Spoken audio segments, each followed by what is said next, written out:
हमारे इस YouTube channel के सेगमेंट फास्ट न्यूज में आप तमाम का इस्तकबाल है। इस वीडियो में आप देख सकते हैं कमेंटों में बहुत ज्यादा खबरें। तो आइए शुरू करते हैं वीडियो को और देखते हैं आज की ताजा तरीन खबरें। तेलंगाना के आसिफाबाद में मुर्दा रीछ का बच्चा दस्तियाब। रियासत तेलंगाना के जिले कुमरम भीम आसिफाबाद में रीछ मुश्तबा हालत में मुर्दा पाया गया। पंजीकल पेट मंडल के करीब आगरगोड़ा पास जंगलात में मुर्दा रीछ का बच्चा नजर आया। इसके जिस्म पर जख्मों के निशानात पाए गए। वेटरनरी डॉक्टर्स की मौजूदगी में पंचनामा किया गया। फॉरेस्ट रेंज ऑफिसर सुधाकर के मुताबिक शिकारियों की जानिब से हमले में रीछ के बनने का शुबा है। ये शुबा किया जाता है कि शायद रीछ ने किसी पर हमले की कोशिश की और उन्होंने इसे मार दिया। इनके मुताबिक रीछ के जिस्म पर जख्मों के निशानात है। मुकम्मल तहकीकात के बाद पता चलेगा कि इसकी मौत कैसे हुई। इस रीछ की उम्र 6 साल बताई जा रही है। नकाबपोश अफराद का हमला। तेलंगाना के जगत्याल जिले में 2 भाइयों का कत्ल। अराजी तराजे पर 2 पड़ोसियों के दरमियान हुए झगड़े में 2 भाइयों की मौत हो गई। यह अफसोसनाक वाक़या तेलंगाना के जिले जगत्याल के बागाराम मंडल में जुमेरात की आधी रात को पेश आया। तफसीलात के मुताबिक बागाराम मंडल के गोपालपुर गांव में श्रीनिवास और महेश नामी 2 भाइयों का रास्ता देने के मसले पर पड़ोसी से तनाज़ा चल रहा था। इस मसले पर जुमेरात की शाम 2 पड़ोसियों के दरमियान गर्मा गर्म बहस और तकरार हुई और गाँव वालों ने इन्हें समझा बुझाकर खामोश कर दिया। लेकिन रात में 5 नकाबपोश अफराद श्रीनिवास के घर में उस वक्त दाखिल हुए जब वो सो रहे थे। नकाबपोश अफराद ने क्रिकेट बैट और लोहे की सलाख से दोनों भाइयों पर हमला कर दिया, जिसमें श्रीनिवास की मौके पर ही मौत हो गई, जबकि महेश को शदीद जख्मी हालत में वरंगल के MGM हॉस्पिटल मुंतकिल कर दिया, जहां इलाज के दौरान जुमे की शाम इसकी भी मौत हो गई। इस वाक़े के बाद पुलिस के आला हुक्काम ने गांव पहुंचकर तफसीलात हासिल की और नकाबपोश अफराद की तलाश शुरू कर दी। GST की वसूली पर तवज्जो मरकूज करने चीफ मिनिस्टर तेलंगाना की हिदायत। चीफ मिनिस्टर ए रेवंत रेड्डी ने आज गुज़िश्ता साल रियासत में आमदनी के हुसूल पर अदम इत्मीनान का इजहार किया और चीफ मिनिस्टर ने ओहदेदारों को माहाना असास पर महसूलात का जायजा लेने की हिदायत दी ताकि मुकर्रर करदा सालाना अहदाफ हासिल किए जा सकें। चीफ मिनिस्टर ने यहाँ सेक्रेटेरिएट में कमर्शियल टैक्स, एक्साइज, स्टैम्प्स और रजिस्ट्रेशन और दीगर महकमों के ओहदेदारों के जायजा इजलास से खिताब करते हुए ये बात कही। दौरान इजलास चीफ मिनिस्टर ने कहा कि वो चाहते हैं कि ओहदेदार GST की वसूली पर तवज्जो दें, जो रियासत की आमदनी के बहुत बड़े वसाइल में से एक है। GST की वसूली में इजाफे के लिए बाकायदगी के साथ फील्ड मुआयना और ऑडिटिंग करना चाहिए। GST की अदायगी से बचने वालों को हरगिज नहीं बख्शना चाहिए। ओहदेदारों को माजी की गलतियों के इरादे को रोकने पर तवज्जो देना चाहिए। चीफ मिनिस्टर ने खुसूसियत के साथ इस्तिफसार किया कि गुज़िश्ता साल इंतखाबात न होने के बावजूद आमदनी में इजाफा न होने के क्या असबाब हैं। शराब की गैर मजाज मुंतकिली पर सख्त कार्रवाई करने की हिदायत देते हुए उन्होंने टैक्स चोरी करने वालों के खिलाफ लगाम कसने की हिदायत दी। रियासत में अराजियात और गैर मनकुला इमला की कीमतों में गैर मामूली इजाफा हुआ है, मगर इसके बावजूद महकमा रजिस्ट्रेशन की आमदनी में इजाफा नहीं हुआ। कई इलाकों में मार्केट वैल्यू और अराजियात की कीमतों के दरमियान तालमेल नहीं है। क़वायद के मुताबिक हर साल अराजियात की कीमतों पर नजरसानी करनी चाहिए। ज़मीन की मार्केट वैल्यू में इजाफा करने के साथ रियल इस्टेट और तामीराती शोबे को भी हुकूमत की आमदनी में इजाफे के साथ हम आहंग करना चाहिए। गाड़ियों के नंबर प्लेट्स TS के बजाय TG से तब्दील, मरकज का नोटिफिकेशन। मरकजी वजारत रोड ट्रांसपोर्ट और शाहराहों ने रियासत की गाड़ियों के नंबर प्लेट्स पर TS की जगह TG करने का एलामिया शाया किया है। इस तरह अब तेलंगाना की तमाम गाड़ियों के रजिस्ट्रेशन नंबरात TS से बदलकर TG कर दिए जाएंगे। ये तब्दीली फौरी असर के साथ होगी। जॉब कैलेंडर की इजराई में हुकूमत नाकाम, KTR ने कहा। BRS के वर्किंग प्रेसिडेंट KTR ने जॉब कैलेंडर जारी करने का हुकूमत से मुतालबा किया। मेगा DSC के नाम पर धोखा देने का इल्जाम आयद किया। KTR ने मीडिया से बात करते हुए कहा कि कांग्रेस पार्टी ने असेंबली इंतखाबात से पहले अवाम को हथेली में जन्नत दिखाई। 2 लाख मुलाजिमतों पर तकर्रुर करने का ऐलान किया। यूथ डिक्लेरेशन जारी किया गया, जिसमें नौजवानों, बिलखुसूस बेरोजगार नौजवानों से ढेर सारे वायदे किए गए। कांग्रेस हुकूमत तश्कील पाने के 5 महीने मुकम्मल हो चुके हैं, एक वायदे को भी पूरा नहीं किया गया। KTR ने कहा कि 21,000 जायदादों पर मुश्तमिल मेगा DSC मुनक्किद करने का वायदा किया गया। DSC जायदादों में मजीद 5,000 जायदादों को शामिल करते हुए नया नोटिफिकेशन जारी किया गया। जॉब कैलेंडर की इजराई के मामले में मुजरिमाना खामोशी इख्तियार की गई है। हुकूमत ने अभी तक कोई वजाहत नहीं की है। टेट एग्जाम के लिए कोई फीस ना लेने का ऐलान किया गया, मगर अब फी तालिब इल्म से 2,000 रुपये फीस वसूल की जा रही है। कांग्रेस के दौरे हुकूमत में एक भी मुलाजिमत नहीं दी गई। BRS के दौरे हुकूमत में दिए गए 30,000 जायदादों के चीफ मिनिस्टर ए रेवंत रेड्डी ने मुंतखब उम्मीदवारों में तकर्रुरात नामे तकसीम करते हुए इसको कांग्रेस का कारनामा के तौर पर पेश करते हुए आवाम को धोखा दिया जा रहा है। KTR ने तालीम याफ्ता नौजवानों और बेरोजगार नौजवानों से अपील की कि वो नलगुंडा, वरंगल और खम्मम ग्रेजुएट कोटा काउंसिल के ज़िमनी इंतखाबात में धोखा देने वाली कांग्रेस को शिकस्त दें और BRS के उम्मीदवार राकेश रेड्डी को वोट देते हुए भारी अक्सरियत से कामयाब बनाएं। टीचर्स की तरक्कियों और तबादलों के इक़दामात का 4 जून के बाद आगाज़ हो सकता है। तेलंगाना में टीचर्स की तरक्कियों और तबादलों की राह हमवार हो गई है। महकमे तालीम ने इस ताल्लुक से इक़दामात भी शुरू कर दिए हैं। टीचर्स की तरक्कियों और तबादलों का अमल गुज़िश्ता कई साल से रुका हुआ है। रियासत में लोकसभा इंतखाबात के पेश नज़र 4 जून तक ज़ाब्ते अखलाक नाफिजुल अमल है। मुमकिन है इस तारीख के बाद तरक्कियों के अमल में तेज़ी पैदा कर दी जाएगी और इंतखाबी ज़ाब्ते अखलाक के निफाज की मुद्दत ख़त्म होने के बाद तरक्कियों के लिए शेड्यूल जारी किया जाएगा। जिले मुल्क में पेट्रोल के बजाय पेट्रोल पंप से पानी आने के वाक़े के बाद पेट्रोल पंप पर गाड़ी सवारों ने एहतजाज किया। ये वाक़या जिले मुल्क के एक पेट्रोल पंप पर पेश आया। तफसीलात के मुताबिक एक शख्स ने इस पेट्रोल पंप से पेट्रोल अपनी बाइक में डलवाया, ताहम कुछ दूर जाने के बाद इसकी बाइक अचानक रुक गई। जब उस शख्स ने बाइक में देखा तो उसको पेट्रोल के बजाय पानी नजर आया, जिसके बाद वह शख्स पेट्रोल पंप पर वापस पहुंचा और इस सिलसिले में जब इसने पेट्रोल पंप के जिम्मेदारों से पूछा तो वो मुनासिब जवाब नहीं दे सके, जिस पर इस शख्स और दीगर गाड़ी सवारों ने पेट्रोल पंप पर एहतजाज किया और पेट्रोल पंप के मालिक के खिलाफ कार्रवाई का मुतालबा किया। इस वाक़े की इत्तला के साथ ही पुलिस वहां पहुंच गई, जिसने एहतजाजियों के जज्बात को सर्द किया और पेट्रोल पंप के जिम्मेदारों के खिलाफ कार्रवाई की यकीन दहानी करवाई। टीएस लॉ सेट और पीजीएल सेट लेट फीस के साथ 20 मई तक फीस दाखिल करने की सहूलत। टीएस लॉ सेट और पीजीएल सेट का एग्जाम 3 जून को 3 सेशंस में मुनक्किद किया जाएगा। Convener TS LAWCET and PGLCET 2024 ने कहा कि रजिस्ट्रेशन और दरख्वास्त दाखिल करने की आखिरी तारीख 2000 रुपये देरीना के साथ 20 मई मुकर्रर की गई है। ऐसे उम्मीदवार जिन्होंने दरख्वास्तें पहले ही दाखिल कर दी हैं वो एडिट की सहूलत से 20 मई से 25 मई तक फ़ायदा उठा सकते हैं। मज़ीद तफसीलात के लिए वेबसाइट lawset.tsch.ac.in मुलाहिजा की जा सकती हैं। उन्होंने कहा कि एग्जाम का पहला सेशन टीएस लॉ सेट 3 साल डिग्री 9 बजे सुबह से 10:30 बजे दिन होगा। दूसरा सेशन टीएस लॉ सेट 3 साल डिग्री कोर्स 12:30 बजे दोपहर तक 2 बजे दोपहर मुनक्किद किया जाएगा और तीसरा सेशन टीएस लॉ सेट 5 साल इंटीग्रेटेड डिग्री कोर्स और TS PGLCET LLM course 4 बजे शाम तक 5:30 बजे शाम मुनक्किद किया जाएगा।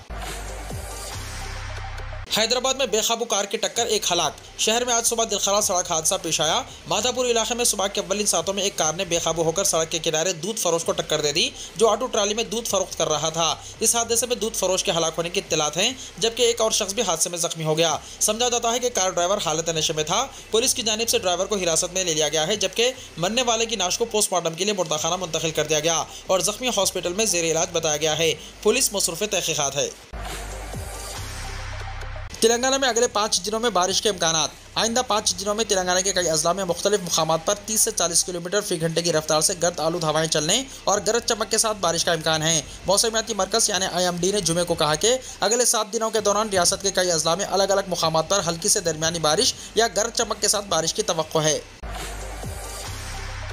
रायलसीमा शुमाली तमिलनाडु पर साइक्लोन की गर्दिश। महकमे मौसमियात ने कहा आंध्र प्रदेश के रायलसीमा और इससे मुल्हिका शुमाली तमिलनाडु के ऊपर एक साइक्लोन गर्दिश बनी हुई है और ये सतह समंदर से 5.8 किलोमीटर तक फैला हुआ है। मौसमियाती मरकज़ ने जुमे को ये इत्तला दी। यहाँ जारी होने वाली रोजाना की मौसम की रिपोर्ट में कहा गया है कि रायलसीमा और इससे मुल्हिका शुमाली तमिलनाडु के ऊपर एक चक्रवाती गर्दिश जुनूबी छत्तीसगढ़ से कोमिरिन खित्ते तक बनी हुई है, जो सतह समंदर से 1.5 किलोमीटर तक फैली हुई है। इसके अलावा जुनूब मगरबी मानसून के 19 मई के आसपास जुनूबी अंडमान समंदर, जुनूब मशरक़ी खलीज बंगाल के कुछ हिस्सों और निकोबार जज़ायर में दाखिल होने का इम्कान है। इसके दबाव से अगले 24 घंटों के दौरान जुनूबी साहिली आंध्र प्रदेश और रायलसीमा में अलग अलग मुकामात पर बहुत भारी बारिश मुतवक्को है। महकमे मौसमियात ने कहा कि अगले 5 दिनों के दौरान शुमाली साहिली आंध्र प्रदेश और यानम, जुनूबी साहिली आंध्र प्रदेश और रायलसीमा में अलग अलग मुकामात पर 40 से 50 किलोमीटर फी घंटे की रफ्तार से गरज चमक और तेज़ हवाएं चल सकती हैं।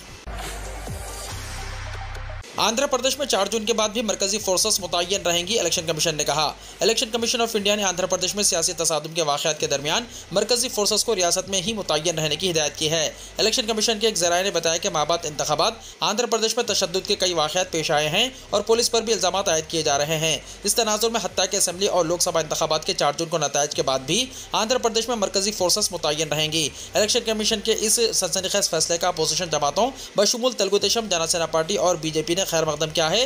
इलेक्शन कमीशन ने इस सिलसिले में रियासत के चीफ सेक्रेटरी और डायरेक्टर जनरल पुलिस से लॉ एंड ऑर्डर की सूरत हाल पर तफसीलात भी हासिल की और कहा कि जिन मुकामात पर सियासी तशद्दुद के वाक़यात पेश आए हैं वहाँ मुतय्यन पुलिस ओहदेदारों के खिलाफ कार्रवाई की जाए। इलेक्शन कमीशन का एहसास है कि 4 जून को नताइज के बाद भी इस किस्म के वाक़यात का इयादा हो सकता है। इस वजह से मरकजी फोर्सेस नताइज के बाद भी रियासत में मुतय्यन रहेंगी। मैं अपना बेटा आपके हवाले कर रही हूं, वो कभी आपको मायूस नहीं करेगा, सोनिया गांधी ने कहा। कांग्रेस का खिला समझे जाने वाले रायबरेली में जुमा 17 मई को इंडिया अलायंस के लीडरान के तमाम अहम लीडरान एक साथ जमा हुए। इस मौके पर राहुल गांधी के लिए मुनक्किदा इंतखाबी जलसे से खिताब करते हुए सोनिया गांधी ने रायबरेली के लोगों से निहायत जज्बाती अपील की। उन्होंने कहा, मैं अपना बेटा आप लोगों के हवाले कर रही हूँ, वो कभी आपको मायूस नहीं करेगा। इस जलसे में सोनिया गांधी के साथ रायबरेली लोकसभा से उम्मीदवार राहुल गांधी, कांग्रेस की जनरल सेक्रेटरी प्रियंका गांधी और समाजवादी पार्टी के सरबराह अखिलेश यादव खुसूसी तौर पर शरीक हुए। इस मौके पर खिताब करते हुए सोनिया गांधी ने कहा कि इस बात की मुझे बेइंतहा खुशी है कि मुझे एक तवील अरसे बाद आपके दरमियान आने का मौका मिला है। आपने मुझे बतौर रुकने पार्लियामेंट खिदमत अंजाम देने का मौका दिया। ये मेरी जिंदगी का सबसे बड़ा असासा है। हमारे खानदान की जड़ें यहाँ की मिट्टी से 100 साल से जुड़ी हुई हैं। इंदिरा जी के दिल में रायबरेली के लिए अलग ही मुकाम था। इनके दिल में आप लोगों की बेपनाह मोहब्बत थी। सोनिया गांधी ने कहा, मैंने राहुल और प्रियंका को वही तालीम दी है जो गांधी खानदान ने मुझे दी थी। वो तालीम यह है कि सबकी इज्जत करो, कमजोरों के हुकूक के लिए जिससे भी लड़ना हो इससे लड़ो, जिद्दोजहद की तुम्हारी जड़ें और रिवायत मजबूत हैं। उन्होंने कहा, मैं अपना बेटा आपके हवाले कर रही हूँ। जिस तरह आपने मुझे अपना तस्लीम किया, इसी तरह राहुल गांधी को भी अपना बनाकर रखना। राहुल आपको कभी मायूस नहीं करेगा। महाराष्ट्र में इंडिया अलायंस की रैली में अरविंद केजरीवाल का बयान, अगर बीजेपी जीत गई तो शरद पवार। दिल्ली के चीफ मिनिस्टर अरविंद केजरीवाल ने महाराष्ट्र के भिवंडी में इंडिया अलायंस की हिमायत में मुनक्किदा रैली से खिताब किया।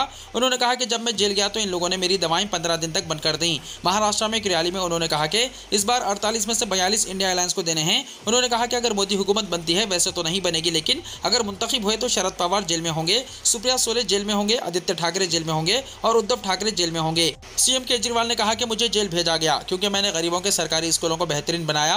मोदी जी नहीं चाहते कि गरीबों के बच्चे तालीम हासिल करें। केजरीवाल ने 500 स्कूल बनाए। केजरीवाल को जेल भेज दिया गया क्योंकि उन्होंने दिल्ली में एक शानदार सरकारी अस्पताल बनाया था। मरकज और बीजेपी पर तंज करते हुए दिल्ली के वज़ीर आला अरविंद केजरीवाल ने कहा कि उन्होंने मुझे 15 दिन तक इंसुलिन का इंजेक्शन नहीं लगाने दिया। मुझे नहीं मालूम कि वो मेरे साथ क्या करना चाहते हैं। इस वक्त मुल्क के अंदर हालात खतरनाक हैं। रूसी सदर पुतिन ने अपोजिशन के तमाम रहनुमाओं को या तो मार डाला या फिर जेल में डाल दिया। पाकिस्तान में इंतखाबात हुए तो इमरान खान को जेल में डाल दिया गया और उनकी पार्टी को खत्म कर दिया गया, फिर इलेक्शन करवाए। बांग्लादेश में अपोजिशन लीडरों को जेलों में डाला गया और इंतखाबात जीत गए, जिसको मोदी जी मुल्क में नाफिज कर रहे हैं। बहादुर हो तो इलेक्शन आंखों से लड़ो, ये बुज़दिलों की निशानी है। उन्होंने मजीद कहा, साल 2014 में मोदी जी ने एक उसूल बनाया था कि बीजेपी में जो भी लीडर 75 साल का हो जाएगा वो रिटायर हो जाएगा। इस उसूल के मुताबिक लाल कृष्ण आडवाणी जी रिटायर, मुरली मनोहर जोशी रिटायर हुए। मोदी जी अगले साल 75 साल के हो रहे हैं। इस मामले में तमाम लीडरों को खत्म किया जा रहा है। वो अमित शाह को वज़ीर आज़म बनाना चाहते हैं। पूरी बीजेपी ने कहा, नहीं, मोदी जी पीएम बन रहे हैं। वज़ीर आज़म ने यह नहीं कहा कि मैं बनूंगा। अब सिर्फ एक लीडर बचा है, योगी आदित्यनाथ। चंद दिनों में योगी आदित्यनाथ भी वज़ीर आला नहीं रहेंगे। महाराष्ट्र गद्दारों को कभी माफ नहीं करता, उद्धव ठाकरे का एकनाथ शिंदे ग्रुप पर सख्त हमला। मुल्क में लोकसभा इंतखाबात के 4 मरहलों में वोटिंग हो चुकी है। 5वें मरहले के तहत 20 मई को वोट डाले जाएंगे। तमाम सियासी पार्टियां इंतखाबी मुहिम में मसरूफ हैं। इस दौरान शिवसेना यानी यूबीडी के सदर उद्धव ठाकरे ने शिवसेना तोड़ने वालों के साथ बीजेपी पर जमकर निशाना साधा है। उन्होंने कहा कि महाराष्ट्र गद्दारों को कभी माफ नहीं करता। महाराष्ट्र उन लोगों को कभी माफ नहीं करेगा जिन्होंने इस पार्टी को तोड़ने और चोरी करने की कोशिश की, जिसे बाला साहब ठाकरे ने कायम की थी। उद्धव ठाकरे ने बीजेपी पर तनकीद करते हुए कहा कि अगर हम बीजेपी उम्मीदवारों की फहरिस्त देखें तो मेरी मालूमात के मुताबिक तकरीबन 125 लोग कांग्रेस से बीजेपी में शामिल हुए हैं। अगर हम सिर्फ मुंबई की बात करें तो वहां 6 में से 4 सीटों पर बाहर से उम्मीदवार लाए गए हैं। देवेंद्र फडणवीस से मुताल्लिक उद्धव ठाकरे ने कहा कि मेरी लड़ाई देवेंद्र से नहीं है, मेरी लड़ाई दिल्ली में बैठे डिक्टेटर से है। देवेंद्र यकीनी तौर पर पहले सीएम थे। वज़ीर आला के ओहदे से सबकदोश होने के बाद उन्होंने नारा लगाया था कि मैं वापस आऊंगा। वो वापस आए लेकिन चपरासी बनकर। मैं ऐसे लीडरों को क्या जवाब दूं? मेरी वजह से वो 5 साल इख्तिदार में रहे। बीजेपी से इत्तेहाद के सवाल पर उद्धव ठाकरे ने कहा कि मैं कभी किसी आमिर की हिमायत नहीं करूंगा। उन्होंने मुझे और शिवसेना को खत्म करने की कोशिश की। क्या मैं उनके साथ जा सकता हूं? उन्होंने कहा कि ये इलेक्शन मेरे लिए नहीं बल्कि बीजेपी के लिए करो या मरो का है। उन्होंने मजीद कहा कि मेरे वालिद ने मुझे कहा था कि कभी अपनी जबान से ना पलटना। दोबारा वज़ीर आला बनने के सवाल पर उद्धव ठाकरे ने कहा, मैं ये ख्वाब नहीं देखता, लेकिन मैं अपनी जिम्मेदारी से पीछे भी नहीं हटूंगा। उद्धव ठाकरे ने कहा, वो यानी बीजेपी हिंदू मुस्लिम करते हैं। उन्होंने मुसलमानों को खौफ दिखाया, लेकिन हम मुसलमानों को साथ लेकर चलते हैं। मैंने रमज़ान के मुक़द्दस महीने में गज़ा पर बमबारी बंद करने इसराइल को अपना खुसूसी नुमाइंदा भेजा था, वज़ीर आज़म नरेंद्र मोदी ने कहा। वज़ीर आज़म नरेंद्र मोदी ने कहा कि उन्होंने अपने नुमाइंदे के जरिए इसराइल को पैगाम भेजा था कि वो रमज़ान के मुक़द्दस महीने में गज़ा पर फ़िज़ाई हमले बंद करे। इस बात का इंकशाफ उन्होंने एक हिंदी चैनल को दिए गए इंटरव्यू में किया। वज़ीर आज़म ने कहा कि रमज़ान के महीने में मैंने अपने खुसूसी नुमाइंदे को इसराइली वज़ीर आज़म नेतन्याहू के पास भेजा। उन्होंने इन्हें मेरा पैगाम पहुँचाया कि वो इस मुक़द्दस महीने में बमबारी ना करें। उन्होंने इस पर अमल करने की कोशिश भी की, लेकिन रमज़ान के आखिरी 2-3 दिनों में वहाँ पर तशद्दुद के वाक़यात रोनुमा हुए।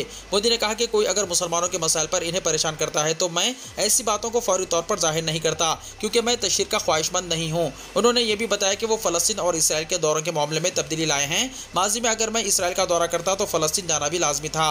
वो सेकुलरिज्म का मुजाहरा करते हुए वापस आए थे।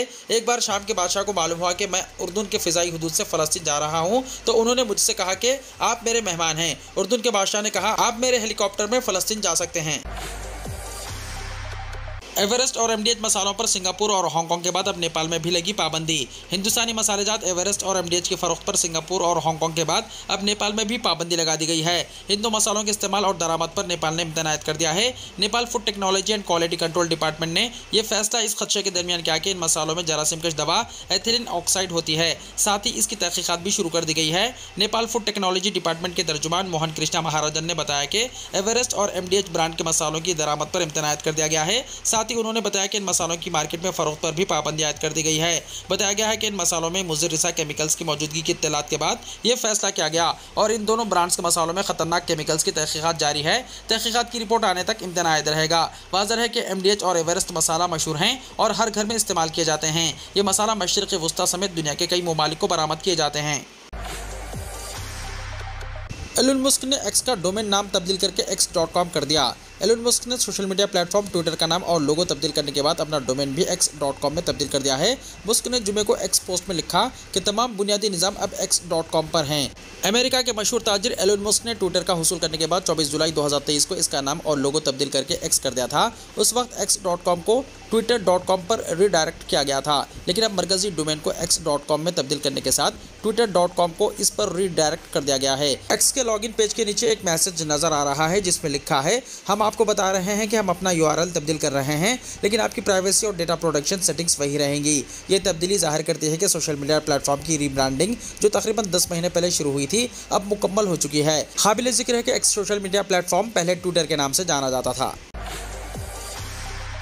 वीडियो को लाइक शेयर कीजिए और हमारे इस YouTube चैनल को सब्सक्राइब करते हुए इसके बेल आइकॉन को भी प्रेस कर लीजिए ताकि ऐसी ही ताज़ा तरीन खबरें आइंदा भी आपको मिलती रहें।